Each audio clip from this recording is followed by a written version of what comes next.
여야 의원들과 함께 현안에 대한 허심탄회한 토론을 나누는 여의도 펀치 시간입니다.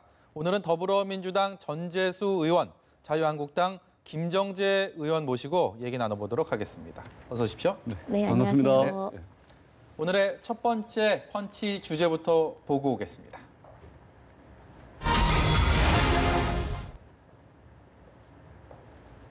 네, 갈림길입니다. 조국 전 장관 부인 정경심 교수의 영장심사가 진행되고 있습니다. 아직까지 오전 10시 반에 시작을 했는데 아직까지 진행이 되고 있고요. 오늘 밤 늦게 구속 여부가 나올 거라고 합니다. 정 교수가 아침에 법원에 출석하는 모습 언론을 통해서 접하셨을 텐데 상당히 많은 것들이 얘기들이 있었고 많은 관심을 모았습니다. 어떻게 보셨습니까? 일단은 우리 사회가 지난 2달간 이제 조국 블랙홀이었지 않습니까? 네. 오늘 이제 구속영장이 청구가 됐고 또 구속영장 실질심사가 지금 진행이 되고 있는 거 아니겠습니까? 숱하게 많은 논란이 있었고 그리고 거기에는 많은 가짜 뉴스 또 진짜 뉴스가 뒤섞여가지고 사실은 이제 굉장히 혼란스러운 상황이었는데 이제는 재판 국면으로 본격적으로 진입을 했습니다. 재판 과정과 그 결과를 좀 이제 차분하게 지켜보는 것이 좋을 듯합니다. 네.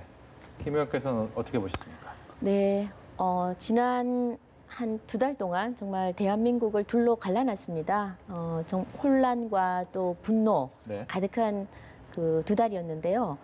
그런 혼란을 불러일으킨 사람치고는 오늘 출두하는데 너무나 당당했습니다. 그 좀 놀랐는데요. 네. 아무런 후회나 어떤 반성이나 또는 부끄러움의 얼굴이 전혀 아니었습니다. 네. 내 돈으로 내 자식 알아서 키우고 그다음에 내 권력으로 내 나름대로 합법적 테두리 안에 사는데 뭐가 잘못이냐 이런 표정이었어요. 네. 그리고 또 26초밖에 안 됐습니다.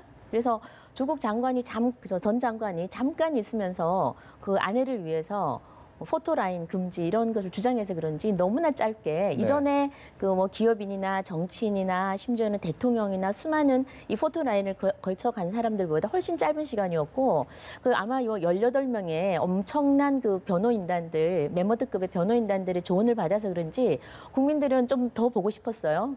정말 좀 참담해하는 표정도 보고 싶었고 그러니까 못 봐서 너무 아쉽고요. 네. 분명한 거는 이번에 11개의 비리 혐의, 입시 비리 또 사모펀드 비리, 증거인멸 너무 분명해서 이렇게 많은 죄를 짓고도 저렇게 떳떳할 수 있을까라는 생각도 들었고 또 하나는 결국은 저렇게 살아온 사람은 말로가 저렇게 포토라인에 쓸 수밖에 없구나라는 그런 마음이 좀 들어서 씁쓸했습니다. 네. 네. 저희 주제가 갈림길인 것처럼 정경심 교수는 구속과 불구속의 갈림길에 서 있습니다. 어쨌든 간에 둘 중에 하나는 결과가 나올 텐데 그 결론이 무엇인지는 제가 두 분께 예측을 부탁드리진 않겠습니다. 그거는 재판부의 몫이니까요. 근데 과연 그렇다면 그 결과에 따른 소속 정당의 향후 대응도 있을 것이고 아니면 반응도 있을 것이고 분명히 다른 결로 나오지 않을까라고 제가 조심스럽게 예측을 하는데 먼저 민주당은 어떻게 예상을 하실까요? 그러니까 지난 2달간 우리나라가 말하자면 굉장히 이제 시끄럽지 않습니까? 네. 그래서 어떤 결론이 나오든지 간에 이제는 우리 정치권이 한 번쯤 무엇을 해야 될지 진지한 이제 고민, 성찰의 시간이 왔다 이렇게 생각을 합니다. 무엇이냐면 많은 국민들께서 이 조국 정국과 관련해서 불편해하시는 분들이 분명히 있었던 건 사실 아니겠습니까? 근데 이런 불편한 마음들이 조국 개인을 넘어서서 우리 사회의 거대한 기득권 덩어리에 대한 불신들 이런 것들이 함께 터져 나온 것이거든요. 예를 들면은 교육제도 중에서 지금 이번에 특별히 도드라져 보이는 것이 학종의 문제라든지 학생부 종합전형의 네. 문제라든지 이런 것들이 있지 않습니까? 네. 그래서 이제는 우리가 2달간 우리 사회가 많은 에너지를 소비를 했는데 소비를 했다면은 우리 사회가 뭔가 얻어갈 수 있는 성과가 있어야 될 거 아닙니까?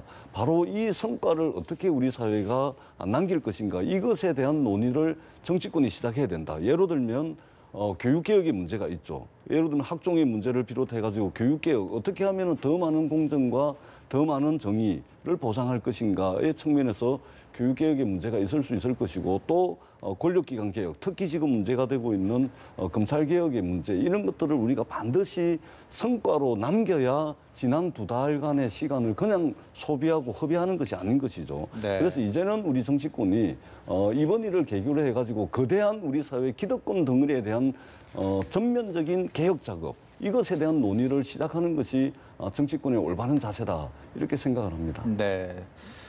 자유한국당은 정 교수의 구속 여부가 대여 투쟁의 동력이 될 수 있다. 뭐 이렇게 생각을 하십니까? 어떻게 방향이 어떤 식으로 설정이 될까요? 그러니까 지금 구속 여부에 따라서 대여 투쟁의 방향이나 또는 그 가부가 결정되는 건 아니라고 봅니다. 네. 지금 그것 말고도 저희가 지금 국회에서 소위 말하면 대여 투쟁을 할 일들이 너무 많습니다. 근데 이제 일단 이 사건에 대해서는 오늘 그 가부가 어떻게 나든지 아마 그 법원에서는 그 법과 원칙에 따라 저는 날 거라고 봅니다. 그리고 뭐 다 아시겠지만 법조계의 지금 일반적인 시각은 증거 인멸, 증거 훼손이 너무나 확실히 드러나 있기 때문에 구속의 필요성에 대해서는 거의 인정하는 분위기가 대다수입니다. 그래서 저는 오늘 아마 그 이 수사 그 조국 그 구속이 되리라고 저는 생각을 합니다. 그리고 만약에 되지 않는다면 참 상상을 못할 일이죠. 그러나 그럼에도 불구하고 어떤 결론이 나든 우리가 법원의 결정에 대해서는 존중을 해줘야 되겠고요. 구속 그 정경심의 구속과 상관없이 저는 조국이 이제 곧 아마 수사가 확대될 것이라고 보는데 판도라의 상자가 열린다고 봅니다. 이렇게 됐을 때 그 조국 수사가 확대가 불가피할 텐데 이렇게 됐을 때는 소위 말하면 청와대와 대통령 그리고 여당 전체에 미치는 영향이 클 것이고 그렇게 아끼고 보호하려고 했던 조국이 이제 포토라인에 서는 순간 저는 바로 그 문재인 정권의 레임덕이 시작되지 않을까 싶습니다. 그리고 이번 이 사건을 기화로 저희가 한국당에서는 지금 조국 방지법 그래서 많은 문제들이 불거졌죠. 그래서 그 여러 가지 지금 운동학원 소위 말하는 그 사학재단 비리를 어떻게 막을 것인가 아니면 또 사모펀드에 관련해서 어떻게 이 자본시장법 개정이라든지 법 개정을 많이 지금 준비를 하고 있습니다. 네. 그리고 아까 조금 전에 뭐 기득권 전반에 대해서 한번 다시 전체적으로 재고를 해보는 시간을 갖자고 그러는데 제가 하나 바람이 있다면 지금 우리가 해야 될 것은 적어도 검찰이 상 권력에 대해서 칼을 대고 정의의 칼을 뽑아서 뭔가를 해보려고 할 때 정치권은 좀 방해하지 말라는 네. 그런 말을 저는 좀 여야에 같이 좀 드리고 싶습니다. 예. 그리고 국민들도 이렇게 갈라서 이제 소위 말하면 양분되어서 지금 극단으로 달리고 있는 형국입니다. 그러나 이런 것과 상관없이 이런 물론 여론전의 영향을 받을 수도 있겠죠. 인간이니까. 그럼에도 불구하고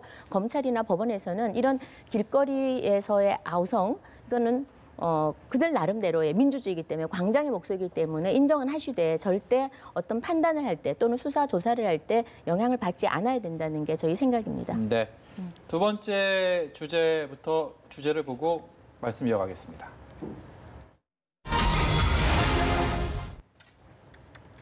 네, 한때 군복무 가산점이 사회적인 논란이 됐던 적이 있었는데요. 이번에는 자유한국당의 공천 가산점 얘기입니다.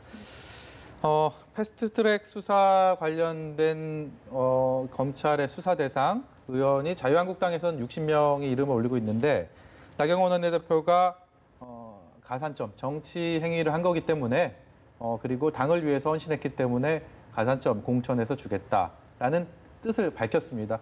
김정재 의원도 그 60명에 해당이 되시죠? 저는 해당이 되고 또 3건이나 네. 걸려 있습니다. 그러면 또 네. 본인은 다음 21대 국회는 유리하시겠습니다. 아니죠. 공천은 네. 저는 이 가산점 준다는 게 어제 좀 와전됐어요. 사실은. 사실은 이 지금 현재 그 60여 명 의원님 계시고 또 민주당에도 지금 한 40명 정도, 예. 계시죠. 근데 다들 비슷한 내용입니다.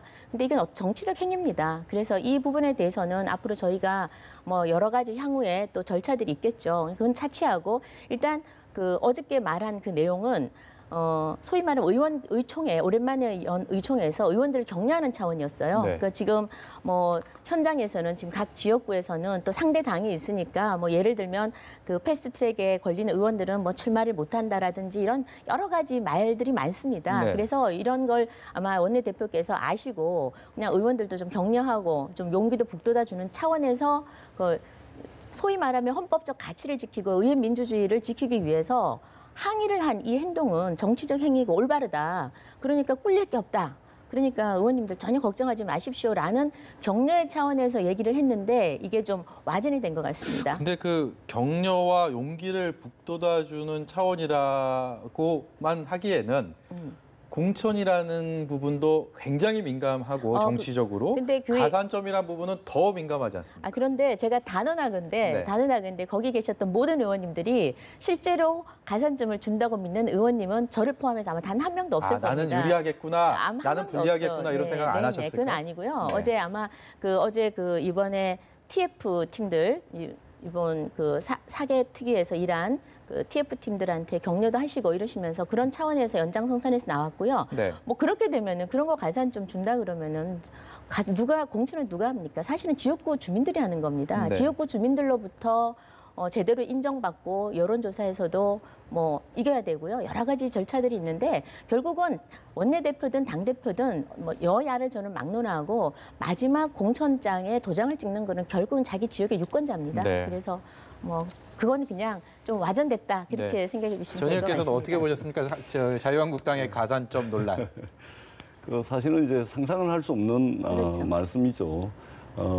우리 이게 자유한국당 의원들께서 이 패스트트랙 당시에 그러한 폭력 행위를 마치 정치적 행위였기 때문에 사법적 판단을 하는 것은 옳지 못하다. 정치적 행위였다. 이렇게 말씀하시는 것은 정말 잘못된 것입니다. 왜냐하면 정치적 행위는 법 위에 있습니까? 정치적 행위라는 것도 법 테두리 안에 있는 것이죠. 여상규 자유한국당 법사위원장께서도 계속해서 말씀을 하시는 것이 네. 뭐냐면 그것은 정치적 행위였기 때문에 사법적 판단의 대상이 아니다라고 검찰 수사를 하고 있는 검찰총장한테 이렇게 이야기를 하십니다. 네. 그리고 오늘 우리 김정재 의원님께서도 정치적 행위였다라고 이야기를 합니다. 세상 전지의 정치적 행위는 법 위에 있습니까? 그렇지 않는 것이죠. 그리고 나경원 원내대표가 법을 위반한 사람에게 가산점을 주겠다라고 말씀을 하시는데 저도 뭐 정치적 수사라고 생각을 합니다. 그럼에도 불구하고 나경원 원내대표가 정말 급하긴 급한가 보다 이런 생각을 하지 않을 수가 없습니다. 왜냐하면 그때 당시 원내 전략을 수립하고 원내 전략을 밀어붙였던 분이 나경원 원내대표 아닙니까? 근데 그때 당시에 나경원 원내대표는 국회 선진화법을 제대로 검토를 못 하시고 그냥 막 밀어붙인 것 같아요. 네. 그러고 난 뒤에 이게 국회 선진화법이 어떤 법인지를 나중에 안 것 같아요. 그러니까 이제 자기가 전부 다 책임을 져야 되는 이런 상황이 오니까 마치 가산점 이런 이야기를 하는 거 보니까 나경원 대표께서 굉장히 급하신 모양이다. 이런 생각이 듭니다. 다시 한번 말씀을 드리지만 국회 선진화법은 국회에서 그 어떠한 폭력도 안 된다. 국회에서는 그 어떠한 폭력도 용납할 수 없다라는 문제의식 때문에 박근혜 정부 때 만든 것입니다. 네. 그래서 일반 형법보다도 국회 선진화법에 따라서 폭력 행사를 했을 경우에는 더 가혹한 처벌을 받게끔 돼 있는 것이거든요. 근데 이것이 어떻게 정치적 행위입니까? 국회의원은 정치적 행위라고 그러면은 법 위에 다 있는 존재들입니까? 네. 그렇게 보시면은 정말로 이건 말이 안 된다. 이 말씀을 꼭 드리고 싶습니다. 패스트트랙 과정에서 지금 그 폭력 행위라고 말씀을 하셨는데 빠루와 망치를 들고 폭력 행위에 적극적으로 가담한 것은 민주당입니다. 그러면 CCTV에도 다 나와 있고요. 저희가 지금 소위 말하는 정치적 행위라고 하는 것은 아까 말씀하신 대로 정치적 행위조차도 큰 틀에서는 법적 테두리 안에 있습니다. 네.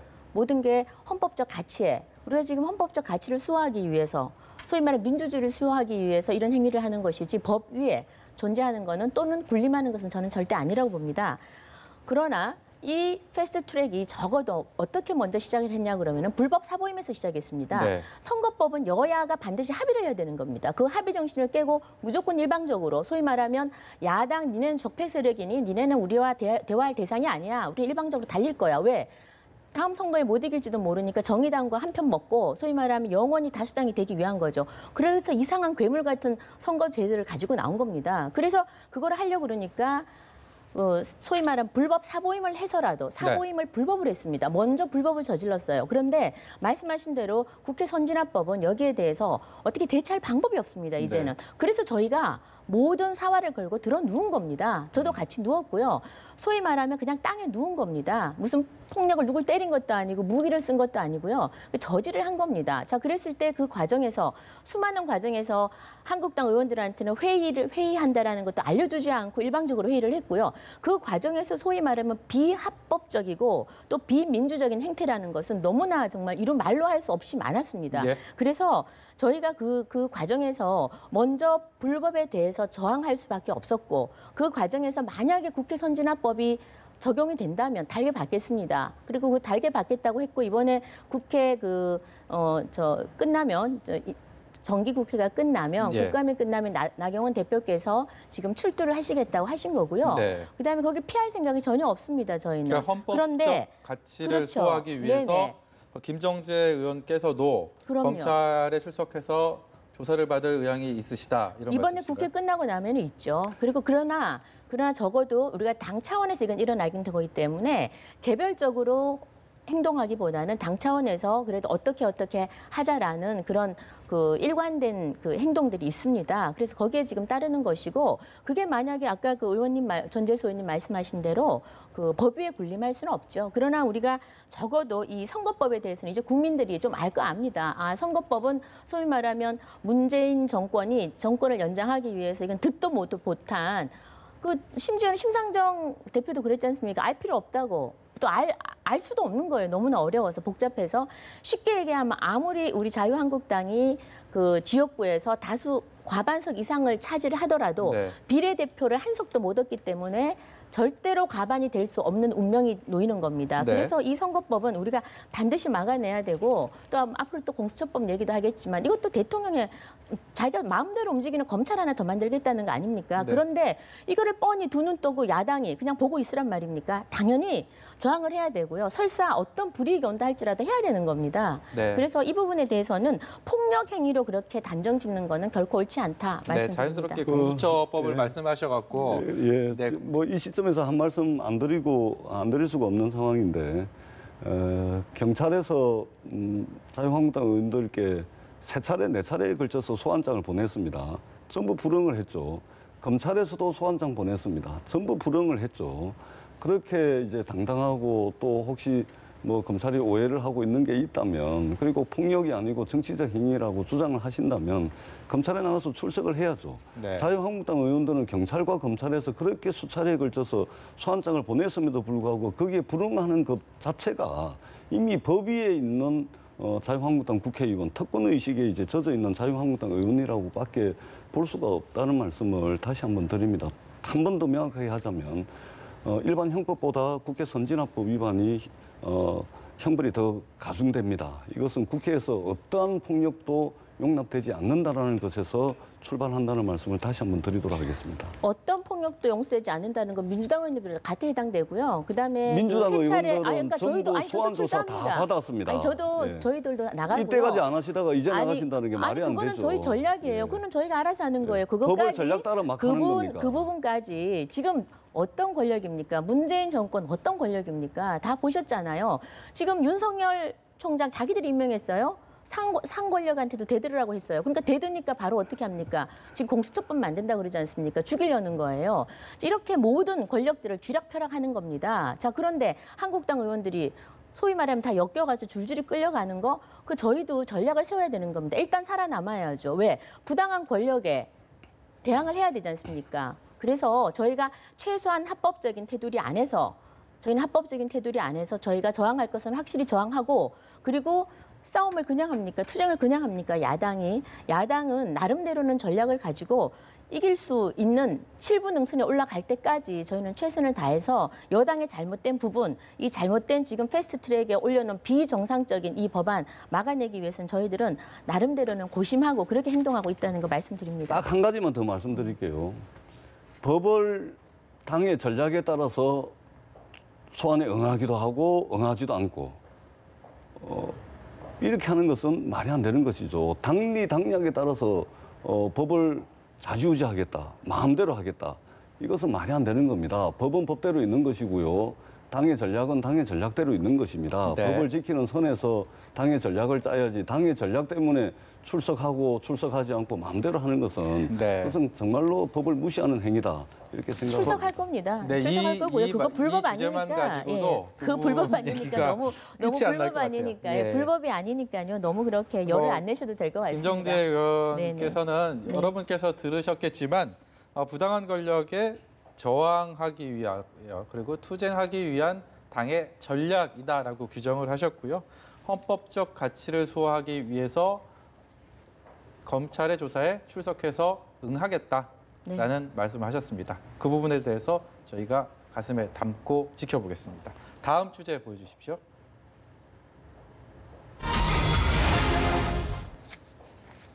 저희가 어제도 계엄에 대한 얘기, 이 주제를 가지고 조금 얘기를 해봤는데 이 문제가 아직도 이 불씨가 꺼지지는 않고 있습니다.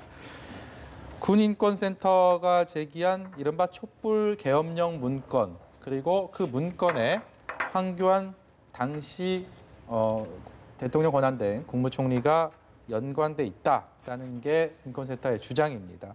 그런데 이 작성 주체에 국군 기무사령부라고 되어 있었는데 여기에 그 한자로 되어 있습니다. 근데 한자가 오기가 됐다라는 주장을 자유한국당 내에서 제기를 하면서 가짜 문건이다라고 주장을 하고 있거든요. 일단 이 일련의 사태에 대해서 어느 분이 먼저 말씀을 여당이 먼저. 예. 사실은 상상할 수 없는 일이죠. 그러니까 국군 기무사령부라는 곳에서 말하자면 쿠데타 모의를 한다든지 또는 내란 계획을 세운다든지 또는 이 국민들의 자유로운 정치적 의사표현에 대해서 군병력을 동원하고 그것도 아주 구체적이지 않습니까? 인터넷 언론은 어떻게 하고 반발하는 국회의원은 어떻게 체포를 하고 아주 구체적으로 이 문건에 드러나 있는 거 아니겠습니까? 그렇기 때문에 사실은 이 문명사회에서 있을 수 없는 상상할 수 없는 일이 벌어졌다. 이런 측면에서 당시 박근혜 정부의 가장 핵심이자 지금 자유한국당의 대표를 맡고 계신 황교안 대표의 책임이 분명히 있다. 명백하게 밝혀야 된다. 이렇게 생각을 하고요. 다만 이 문건의 진위 여부를 놓고서 지금 논쟁이 벌어지고 있는 거 아니겠습니까? 네. 황교안 대표께서 이제 검찰 서울중앙지검에 검찰 조사를 의뢰를 했습니다. 네. 검찰 수사를 통해서 철저하게 밝혀질 것이라고 보고요. 그리고 군인권센터의 임재훈 소장이 검찰 수사에 의뢰를 하니까 환영한다. 네. 이런 답을 낸 거 아니겠습니까? 네. 아무리 이제 이 배포가 좋은 사람이라 하더라도 제1야당 대표를 향해서 가짜 뉴스를 가지고서 이렇게 사회적으로 큰 논란을 불러일으킬 사람은 없겠죠. 네. 그런 측면에서 볼 때 철저한 검찰 수사가 이루어져야 된다 이렇게 보고요.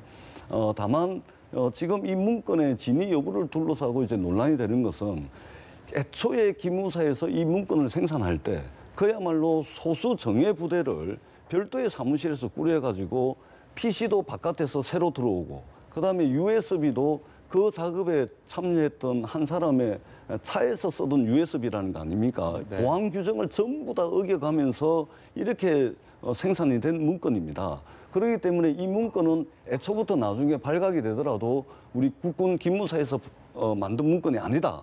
라고 이제 둘러대기 위해서 여러 버전으로 만든 것으로 지금 돼 있는 거 아니겠습니까? 그렇기 때문에 지금 글자 하나 가지고 이 문건이 가짜 문건이다라고 이야기하는 것은 굉장히 이제 논리적 비약이다 이렇게 생각을 하고요. 상상할 수 없는 일이 벌어진 만큼 그리고 이것이 이전에도 논란이 되고 검찰 조사를 받았던 만큼 이번만큼은 제대로 좀 검찰에서 수사를 할 수 있도록 해야 되겠다는 생각이 듭니다. 자유한국당 내 분위기는 사뭇 다르죠? 네, 뭐 한마디로 이 정체불명의 시민단체가 내세운 정치 공작이 아닌가라는 의심이 듭니다. 그 좀 전에 뭐 의원님도 말씀하셨다시피 그 문건을 내놓고 이게 원본이다 해놓고는 글자가 기무사령부의 기자 이게 잘못됐다고 얘기하니까 네. 이거는 또 진짜 원본이 아니고 이거는 내가 필사본으로 옮기다가 잘못 옮겼다라고 또 이렇게 본인의 뭐 거짓인지 아닌지 아무튼 변명을 또 했습니다. 그러니까 이 문건에 대해서 진위 여부에 대해서 일단 굉장히 의심이 드는 건 사실이죠. 네. 그리고 이 그 임소태훈이라는 이분 자체가 지금 보니까 민주당의 재윤경 의원님 도움으로 지금 입법조사원 출입증을 갖고 국회를 드나들고 있어요. 네. 그리고 또 민주당 비례대표를 신청을 했습니다. 그래서 저는 이거 혹시 민주당의 그 아바타가 아닌가. 이 뭐 또 누구의 본인이 지금 곧 또 있을 공천 과정에 뭔가 혜택을 받으려고 이런 걸 했는지 그건 잘 모르겠습니다. 그건 잘 모르겠습니다. 네. 저도 뭐 이러면 가산점을 주셔야죠. 이렇게 되면 이 정도로 네. 했으면. 뭐 그건 잘 민주당의 모르겠- 정치 아니 공작을 일단은 아니 뭐 제기하셨는데. 일단은 제 생각입니다. 왜냐하면 김정재 의원님, 아니 그러니까 제가 끝나고 예, 말씀하시죠. 김정재 의원님, 끝나고 말씀하시죠. 그렇게 말씀하시면 아니 제가 끝나고 그렇게 얘기하겠습니다. 말씀을 하시면 잠깐만 나중에 사회자님이 제재해 주셔야. 책임을 아니에요. 네, 아니 책임을 지셔야 의심. 될지도 모릅니다. 제가 반론 네, 기회를 반론 전 기회를 의원께 드리겠습니다. 예. 그러니까 민주당의 아바타일 수도 있다는 의혹을 가진다는 겁니다. 왜냐하면 그 의원 재용경 의원님 방, 민주당 의원님 방이 입법 보조원이에요. 입법 보조원이고 그리고 본인이 원본이라 그랬다가 또 글자가 틀리니까 이건 필사본이다 이렇게 얘기를 했고 출처가 굉장히 불분명한 문건입니다. 그런데 이제 문제는 뭐냐? 이 문건 안에 NSC가 언급이 됐으니 NSC의 그 당시 의장이었던 그 황교안 지금 현 대표죠. 대표가 연루되어 있지 않아 해서 어떻게든지 황교안을 좀 저격해 보려고 엮으려고 지금 네. 애를 쓰고 있는 것 같아요. 예. 자, 근데 황교안 대표가 NSC에 3번 주재했습니다. 그 주재 내용은 첫 번째도 그 핵 도발에 대해서 어떻게 응징할 것인가의 내용이었고요. 나머지 두 번도 그 김정남 살해 사건 또 한 번이었고 또 한 번도 북의 추가 도발에 관한 것과 관련해서 NSC를 주재한 게 전부입니다. 그건 네. 다 나와 있죠. 그래서 NSC 의장과 연루됐을 거다라고 하는 건 이건 터무니없는 말인 거예요. 그래서 이 과정을 보면서 이 사람이 뭔가 그 황교안 대표를 연루시켜서 한탕을 하려고 하지 않나 그런 생각이 들고 집권 여당이지 않습니까? 민주당이. 그런데 굉장히 아까 뭐 자세하게 얘기를 해주셨는데 저는 적어도 이렇게 정체불명의 시민단체가 국내의 최고 기밀입니다. 이런 걸 들고 나와서 그냥 흔들면서 아무 책임감도 없이 얘기할 때 이때 좀 더 신중하게 접근을 하는 게 맞지 않나 싶고요. 그리고 이거 지금 이번에 그 임 소장이 반박을 어저께 했습니다. 문서 진위 여부에 대해서 그랬더니 자기가 또 공익 제보자를 보호해야 되기 때문에 네. 이 원문 그대로 필사해서 공개했다는 얘기도 하고요. 뭐 등등 여러 가지 소위 말하면 본인만 아는 출처고요. 또 존재하지 않는 원문이고요. 네. 또 공개한 것도 필사본입니다. 그래서 이 부분에 대해서는 저희가 좀 더 진위 여부를 아까 말씀하셨듯이 검찰에서도 좀 더 자세히 제대로 네. 수사를 해야 될 것 같고 특히 이번에 이제 오늘 아마 어제인가 이 중앙지검에 고발을 했습니다. 고발을 했죠. 고발했습니다. 예. 대표께서 아마 고소를 한 걸로 알고 예, 있는데 고소를 했는데 환영한다 그랬습니다. 제일 좋아하는 겁니다. 그러니까 뭔가 뜨려고 하는 사람들은요, 자기가 뭔가 크게 뭔가 허위 문서 같은 거든 진위든 뭔가 사고를 쳤을 때 대응을 해줘야 됩니다. 네. 가만히 있으면 재미가 없는 거죠. 그래서 지금 언론의 관심과 한국당의 관심을 받으니까 아마 본인으로서는 굉장히 신이 났을 겁니다. 네. 그래서 이 부분은 예전에 그 2002년에 김대엽의 그 병풍 사건 떠올려집니다. 예. 아니면 말고시. 그러니까 말로가 분명해집니다. 네. 뭐 검찰 조사를 통해서 일단은 이제 진위 여부에 대해서는 가려질 텐데 앞서서 김정재 의원께서 민주당의 뭐 아바타라는 표현을 예, 제가 좀 쓰면서 거기에 말씀을- 대해서 예. 제가 반론의 시간을 드리기로 했으니까 아바타 거기까지 의혹, 드리고 의혹이라 우리 했습니다. 의혹. 김정재 의원님께서 나중에 책임을 지셔야 될 말씀을 그렇게 하시는 것은 정치인의 기본적인 도리가 아니다. 그 말씀을 꼭 드리고요. 황교안 대표께서는 박근혜 탄핵 정부에 무한한 책임을 가지고 계신 분입니다. 네. 사실은 무한한 책임을 져야 될 분이 사실은 현실 정치를 하고 계신 것이고 더더구나 제1야당의 당대표를 하고 있는 거 아닙니까? 사실은 박근혜 정부의 탄핵의 책임을 져셔야 될 분이고 그렇기 때문에 이런 문제가 나올 때마다 이런 의혹을 받는 것입니다. 네. 가장 이런 의혹이 없으려면 사실은 그 무한한 책임을 지고 정치를 안 하는 것이 맞는 것이죠. 그리고 자유한국당은 그동안 쿠데타 또는 이제 계엄의 역사의 상당 부분 이제 책임이 있지 않습니까? 역사적으로 보면 예를 들면 공화당이라든지 민정당이라는 이런 정당들의 법통을 개성하고 있는 정당 아니겠습니까? 여기서 계엄령도 해본 적도 있고 역사적으로 네. 쿠데타를 해본 적도 있습니다. 박근혜 정부 밑에서 기무사에서 이 계엄령 문건을 검토한 것은 사실은 놀랄 일도 아닙니다. 그런 측면에서 이번만큼은 이 황교안 대표 의혹까지 나왔으니까 검찰에서 철저한 수사를 밝혀서 두 번 다시는 이 문명사회에서 계엄령을 검토한다든지 내란을 계획한다든지 이런 일은 없어야 되겠다. 네. 이런 생각을 합니다. 두 분 인상 찌푸리고 나가시지 말라고 오늘 말씀은 딱 여기까지만 듣겠습니다. 네. 지금까지 더불어민주당 전재수 의원, 자유한국당의 김정재 의원이었습니다. 고맙습니다. 네, 고맙습니다. 감사합니다.